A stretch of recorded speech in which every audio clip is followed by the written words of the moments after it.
जिंदाबाद, राजेश यादव जिंदाबाद, लालू यादव जिंदाबाद, जय राष्ट्रीय जनता दल।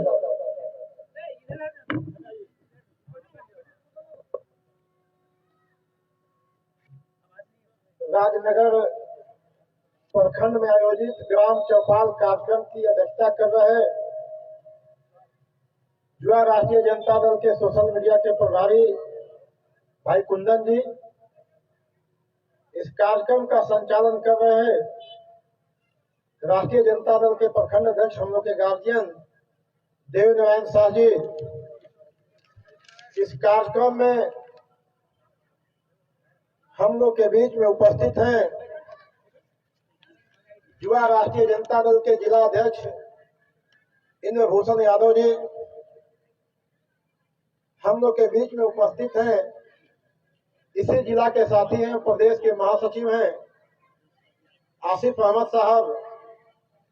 हम लोग के बीच में उपस्थित हैं युवा राष्ट्रीय जनता दल के जिला के प्रधान महासचिव महेश राम जी। हम लोग के बीच में इस कार्यक्रम में उपस्थित हैं धर्मेंद्र यादव जी जो प्रदेश के महासचिव हैं, संजय यादव जी हैं जो जिला अध्यक्ष हैं आपदा प्रकोष्ठ के, हरिमोहन यादव जी हैं, ओम प्रकाश यादव जी हैं, मोहम्मद इस्लाम जी हैं जो पार्टी के युवा राष्ट्रीय जनता दल के सब लोग प्रदेश के सचिव हैं जो इसी जिला के साथी हैं, देव नारायण शाह जी हैं, मोहम्मद असलम जी हैं, गणपति झा जी हैं, विभा देवी हम लोग के बीच में मौजूद हैं जो महिला राष्ट्रीय जनता दल की प्रदेश की सचिव हैं, इंदिरा देवी हैं जो प्रखंड अध्यक्ष हैं, बेबी देवी जी हैं, सुमिता देवी जी हैं, शांति देवी जी हैं, ओम प्रकाश जी हैं, राजेश सिंह हैं जो वरिष्ठ नेता हैं, अमित जी हैं, राकेश महतो जी हैं, श्याम यादव जी हैं, अरुण यादव जी हैं। तमाम हमारे सभी साथियों जिनका नाम छूट गया, सभी साथियों को मैं हार्दिक स्वागत और अभिनंदन करता हूं इस कार्यक्रम में। मैं अपनी बात शुरू करूं इसके पहले लगातार दिन भर इस जिला में ग्राम चौपाल के माध्यम से आप लोगों के बीच में हूं। ग्राम चौपाल आयोजित करने के लिए युवा राष्ट्रीय जनता दल के कमेटी के सभी साथियों को हार्दिक बधाई और धन्यवाद देता हूं। साथियों, हम लोग को आना था, लेट हो गया और लेट कोई कारण से नहीं हुआ। हम लोग सुबह से निकले हुए हैं, लेकिन ये मिथिला की धरती है। मिथिलांचल के लोग जो अपने आने वाले अतिथियों को सेवा भाव और सत्कार करते हैं, जिसके चलते सुबह 9 बजे से हम सीतामढ़ी से निकले हैं और आपके यहाँ आते आते शाम को जो है 4 बज गया। इसके पीछे मिथिला की धरती का इतिहास है, जिसके चलते मैं आपके बीच में लेट आया हूं।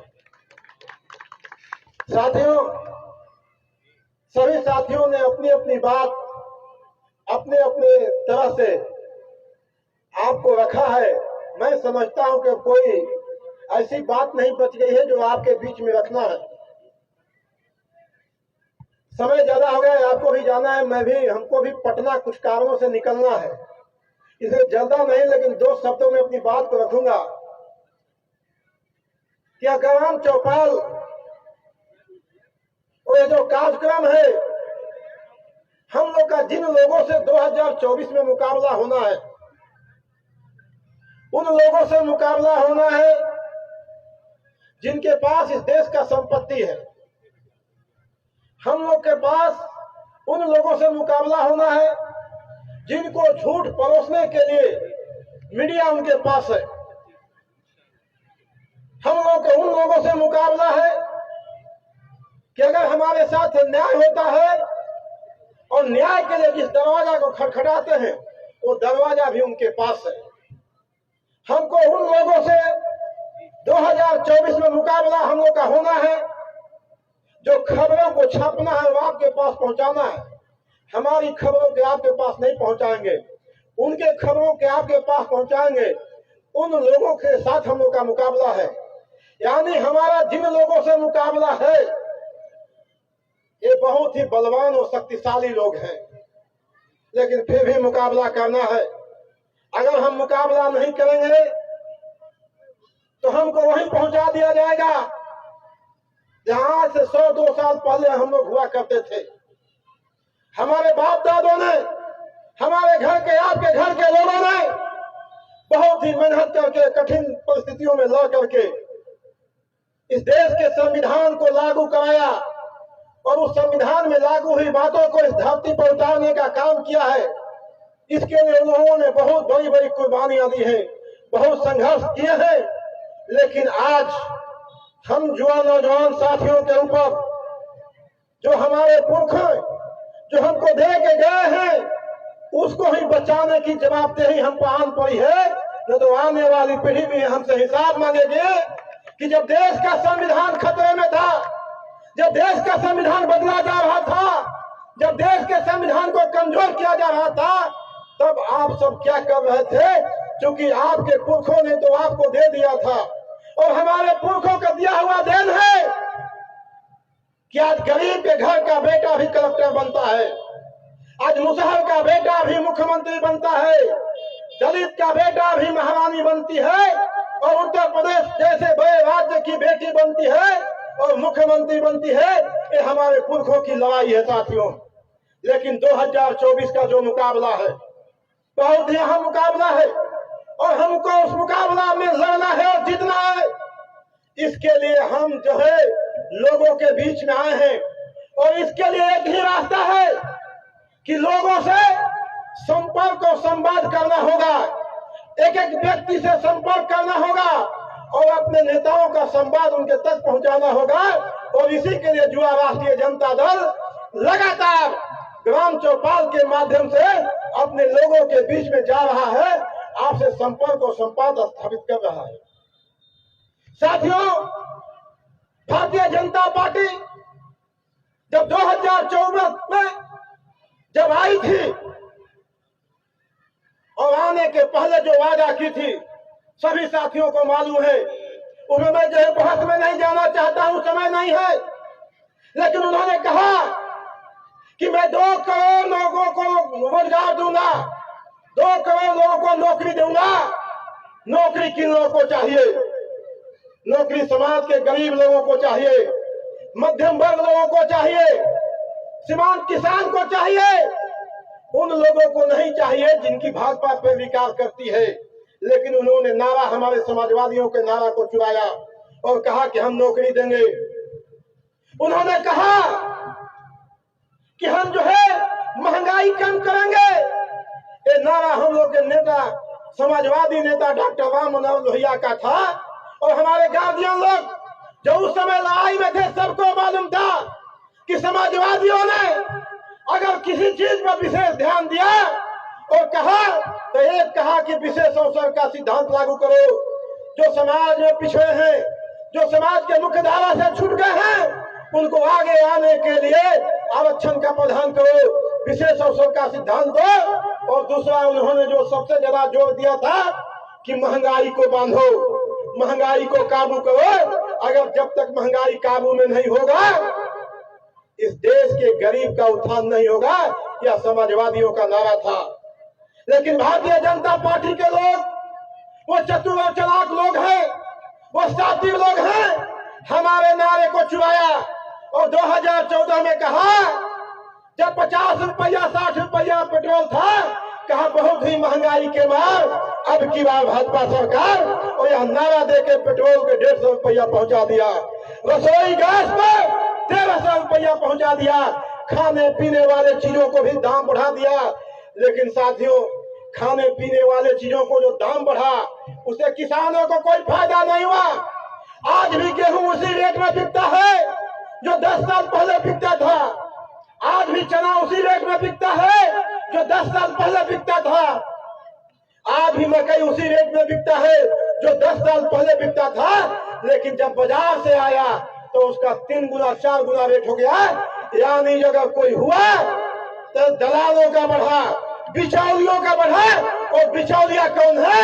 ये मनुस्मृति के मानने वाले लोग, भारतीय जनता पार्टी जिन लोगों की राजनीति करती है, वो बिचौलिया हैं और इसलिए छोड़ते हैं ताकि इन लोगों को कमजोर रखो, इन लोगों को आर्थिक हीन रखो। इनके पास धन नहीं होना चाहिए, इनके पास संपत्ति नहीं होनी चाहिए, इनके पास अधिकार नहीं होना चाहिए और इसीलिए साथियों 2014 के बाद भारतीय जनता पार्टी के लोग लगातार ये कहते रहे हैं कि हम इस देश के संविधान को बदलना है।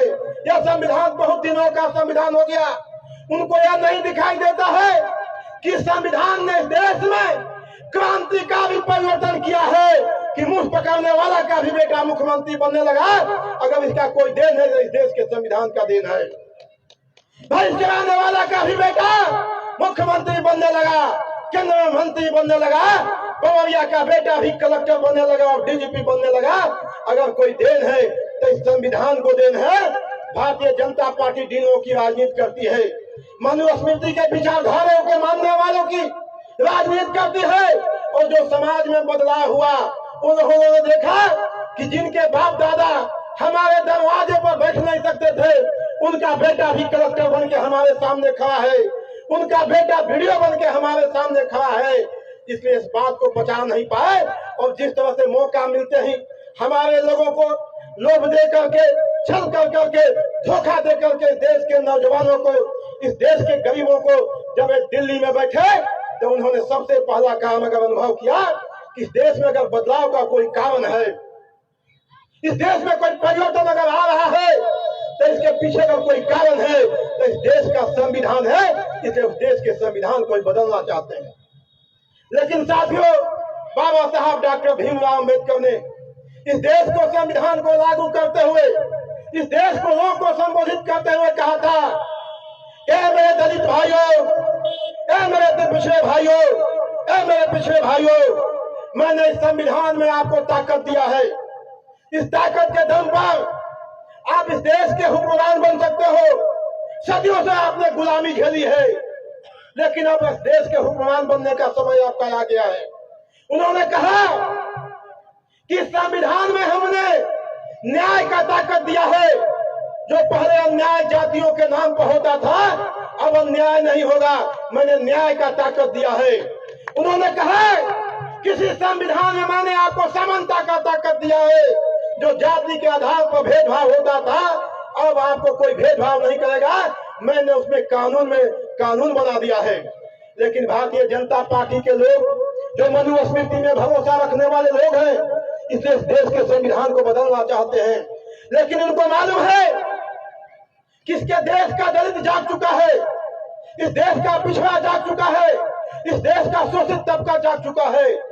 इसलिए वो जानते हैं कि एकाएक हमारी ताकत होने के बाद भी, क्योंकि भारतीय जनता पार्टी चाहे तो आज भी सांसद में उनके इतने ताकत है कि इस देश के संविधान को खत्म कर सकता है।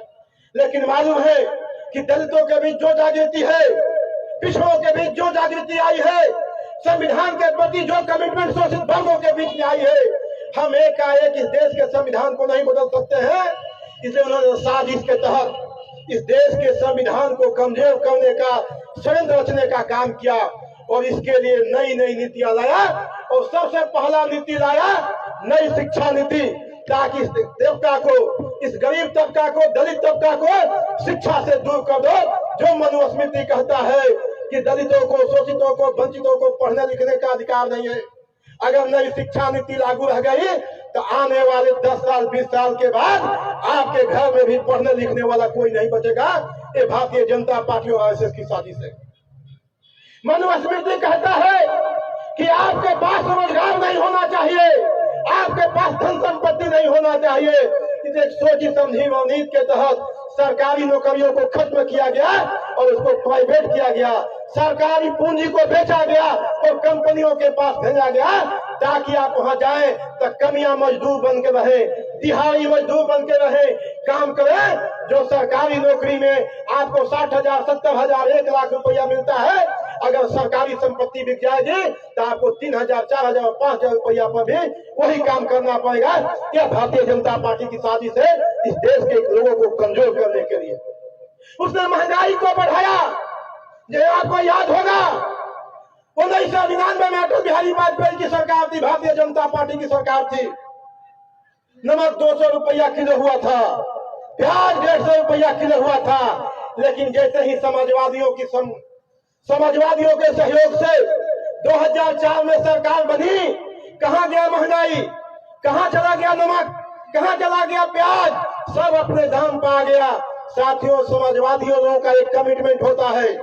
समाजवादी लोग जानते हैं कि अगर हमारे अपने लोगों को उत्थान करना है, इनके चेहरे पर मुस्कान लाना है, तो अगर पहला कोई काम करना है, अगर पहले कदम से पहला कोई काम करना है तो महंगाई को बढ़ाना जरूरी है, ताकि वो रोजी रोजगार करके आए, ताकि उसमें से कुछ बचत कर सके, अपने घर परिवार चला सके। लेकिन भारतीय जनता पार्टी के द्वारा थोपी गई महंगाई है। साथियों, इस साजिशों को लेके हमारे लोग संपर्क और संवाद के माध्यम से आपके बीच में जा रहे हैं और यह बता रहे हैं कि 2024 के लिए आप तैयार रहिए। आपके बीच में भी अलग अलग भेष में लोग आएंगे, अलग अलग रूप में आएंगे, लेकिन उनका एक ही मकसद होगा, इसलिए आपके घर पर आते हैं। अगर दलित के दरवाजे कोई भाजपा वाला आता है, अगर किसी मुसहर समाज के दरवाजे कोई भाजपा वाला आता है, किसी मिस्टर समाज का भाजपा वाला आता है, इसलिए नहीं आता है कि आपसे उनको मोहब्बत हो गई है, इसलिए भी नहीं आता है कि आपसे उनको प्यार है, इसलिए आता है कि भारत के संविधान ने आपको ताकत दिया है कि उनको आपके दरवाजे जाना ही पड़ेगा। यह भारत के संविधान का ताकत है, इसी ताकत को छीनना चाहते हैं साथियों। इसलिए हम आपके बीच में आए हैं कि एक तरफ आपका बेटा तेजस्वी प्रसाद यादव भी आपके बीच में 2020 में आए थे। उन्होंने इस मैदान के यहाँ भी उन्होंने सभा को संबोधित किया था और कहा था कि हमारे जो मुद्दे होंगे वो गरीबों के लिए होंगे, आम लोगों के लिए होंगे। तो उन्होंने कहा था कि जो हमारी सरकार बनेगी, जो हमारा एजेंडा है कमाई का, दवाई का, सिंचाई का, सुनवाई का और कार्रवाई का, गरीब लोगों को अगर कोई दिक्कत है तो स्वास्थ्य का दिक्कत है, रोजगार का दिक्कत है, थानों में सुनवाई नहीं होती है, न्यायालय से कार्रवाई नहीं होती है, उन्होंने कहा हम हर एक चीज को ठीक करेंगे। उन्होंने कहा कि हम आएंगे तो 10 लाख लोगों को सरकारी नौकरी देंगे। सभी साथी जानते हैं कि नौकरी मास्टर का अगर नौकरी निकलता है, कौन लोग जाते हैं? वो लोग नहीं जाते हैं जिनके पास फैक्ट्रियां हैं, वो लोग नहीं जाते हैं जो बसों के मालिक हैं, वो लोग नहीं जाते हैं जो जमींदार हैं, 100 बीघा 500 बीघा जमीन है। वो लोग नौकरी के लिए जाते हैं जिनके पास 2 बीघा 4 बीघा जमीन है, जिनके पास टेम्पू है, ठेला है, दुकान है। ये मध्यम वर्ग के घर के लोग ही नौकरी के लिए जाते हैं। वो चाहते तो कह सकते हैं कि हम 10 लाख रोजगार देंगे, लेकिन उन्होंने कहा कि नहीं, मैं आऊंगा तो 10 लाख सरकारी नौकरी दूंगा, क्योंकि उनको मालूम है कि सरकारी नौकरी का मतलब 60,000, 70,000, 80,000, 1 लाख रुपया सरकार को देना है। यानी बाबा साहब डॉक्टर भीम अम्बेडकर ने इस संविधान के माध्यम से कहा कि देश के संपत्ति पर जितना हक वह व्यवस्था में ऊपर वालों का है, उतना भी नीचे वाले का है। हमारे नेता तेजस्वी प्रसाद यादव जी ने सरकारी नौकरी के माध्यम से उस धन को भी अपने लोगों के बीच में भेजना चाहते हैं साथियों। इस देश के संविधान को लागू कराना चाहते हैं, इसलिए भारतीय जनता पार्टी संविधान को बदलना चाहती है। जाति जनगणना भारतीय जनता पार्टी से नहीं कराना चाहती है, इनकार कर गई कि नहीं कराएंगे। लेकिन बिहार में जब तेजस्वी प्रसाद यादव जी ने कराने का काम किया और आज जाति जनगणना का रिपोर्ट सामने है, अति पिछड़ों का हक वर्षों से मारा जा रहा था, जो उनकी हिस्सेदारी हुई, जो उनकी हिस्सेदारी होनी चाहिए थी, जाति जनगणना नहीं होने के चलते उनके हिस्से दूसरे लोग खा रहे थे। लेकिन हम लोग के नेता ने जाति जनगणना करा करके और उनका आरक्षण 25% बढ़ाने का काम किया। अगर मान लीजिए कि अगर 100 वीडियो का वैकेंसी होगा, 25 वीडियो मलाह का बेटा, गंगोता का बेटा, बिल का बेटा होगा। ये हमारे नेता ने करने का काम किया। उन्होंने दलित समाज का आरक्षण बढ़ाने का काम किया, जो 70 वर्षों में उनको हक मिलना चाहिए था वो नहीं मिल रहा था। हमारे नेता ने दलित समाज के लोगों का भी आरक्षण बढ़ाने का काम किया और सैकड़ा 20 लोग अगर वीडियो का बाहर ही निकलेगा, सैकड़ा 20 दलित समाज का होगा, चाहे वो राम समाज का हो, पासी समाज का हो, पासवान समाज का हो, लेकिन उसी लोग को 20 मिलेगा जो कि उनकी हक मारी हो रही थी। उन्होंने पिछड़ा समाज का भी हक देने का काम किया गया था और सैकड़े 18 लोगों का काम किया, चाहे जादव हो, कोयरी हो, कुर्मी हो, धानु को, सबको इन्होंने जो वर्षों से हक मारा जा रहा था उनको देने का काम किया। कुछ लोग अफवाह फैलाएंगे गाँव में कि तेजस्वी प्रसाद यादव सर्व समाज के विरोधी है, लेकिन साथियों जातीय जनगणना के रिपोर्ट आने के बाद भी जिस सर्व समाज की आबादी 4% है, लेकिन उनको भी जो 10% आरक्षण मिला, हमारे नेता ने कहा कि A to Z का मतलब है जिनको जो हक है वो मिलता रहे, हमको उसमें कोई छेड़छाड़ नहीं करना है, ये होता रहे। लेकिन हमारे लोगों को भी जो बरसों से हक मारी हुई है वो हक मिलना चाहिए, इसलिए हमें लड़ाई लड़ रहे हैं। साथ ही इन सब सवालों को जाति जनगणना के बाद 94 लाख से अधिक परिवार ऐसे हैं बिहार में जिनके पास कमाई का कोई साधन नहीं है।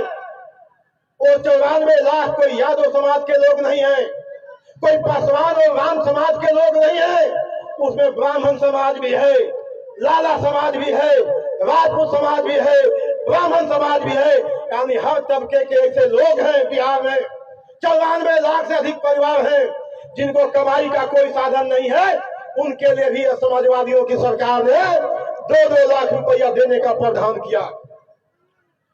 जाति जनगणना के बाद 35 लाख ऐसे परिवार हैं जिनको रहने का घर नहीं है, वो सभी समाज के लोग हैं, कोई अलग अलग नहीं है।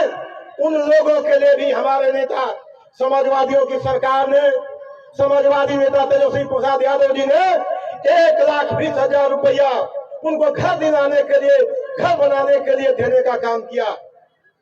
यानी देश के पूंजी पर, राज्य के पूंजी पर सबका हक है और सबको मिलना चाहिए। और यह तभी होगा जब यह संविधान है। साथियों, इस देश के संविधान को बचाने के लिए हमारे नौजवानों को, हमारी माँ बहनों को खड़ा होना होगा।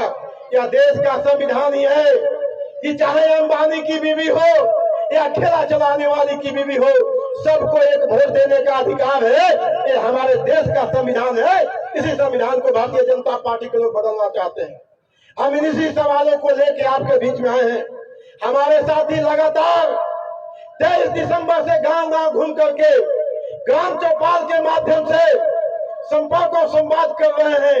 हम उनको ताकत देने के लिए, अपने साथियों को ताकत देने के लिए, अपने साथियों को मजबूती देने के लिए, उनको हौसला अफजाई करने के लिए मैंने आज दिन भर उनको समय दिया कि आप भी हमको ले चलिए, मैं आपके साथ चलना चाहता हूं। और अपने साथियों को भी मैं बधाई दूंगा कि लगातार सुबह से ही मैं जिस रास्ते से आया, लगातार यह कार्यक्रम को लेकर लोगों में जो कौतूहल है, जो उत्साह है, मैं समझता हूं कि अगर यही उत्साह बना रहा है तो भारत के संविधान को कोई माई का लाल बदल नहीं सकता है, कोई माई का लाल बदल नहीं सकता है। और साथियों, एक बात, जब हम ग्राम चौपाल के माध्यम से अपने साथियों के बीच में मैं जब घूम रहा था, हमारे साथियों ने आग्रह किया कि प्रदेश में हमारे नेता के साथ प्रदेश के पदाधिकारियों की बैठक होती है, जिलाध्यक्षों की बैठक होती है, कभी पंचायत स्तर के लोगों को भी बैठाना चाहिए ताकि उनसे भी संवाद हमारे नेता का हो सके।